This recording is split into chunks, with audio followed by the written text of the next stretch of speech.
કે આ બાબત તારે એવું જ કશું કે સવારે કરી શકાય, તમને કયો સમય અનુકૂળ આવે છે એ તમારો સમય નક્કી કરી દેવાનો.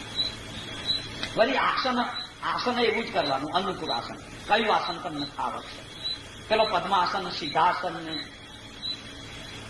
આ બધા જે કહેવાય છે ને સહેજાસન, એ તો સાધુઓના માટે, ગ્રસ્તીના માટે એવો કોઈ પ્રતિબંધ નથી. તમારું અનુકૂળ આસન, તમને જે આસન ઉપર ફાવે અને સરળતાથી જેમ બને તેમ તન મનને સ્થિરતા કરી લાવો.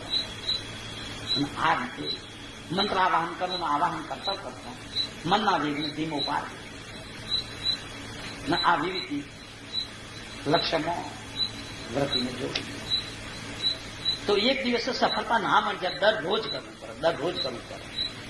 આપણે ઉત્તમ ભાગ્યશાળી હોઈએ તો વર્ષ દિવસની અંદર તમને કઈ ચોખ્ખું થવાય. ચાલુ રાખો તો એક દિવસ છૂપો નહીં તો વર્ષ દિવસે. તેથી ભાગ મંદ હોય તો તમને 1.5 વર્ષ લાગે, તેથી મંદ હોય તો 2 વર્ષ થઈ જાય, અને એથી વધારે કોઈ ઓછું પડતું હોય તો તમને 3જું વર્ષ લાગે. શું કહ્યું? અને 3જું વર્ષ પૂરું થતો તો તમને કઈ નો કઈ વસ્તુ મળવું છે, કઈ નો કઈ વિશ્વાસ આવે, એવી જોખી થવાની.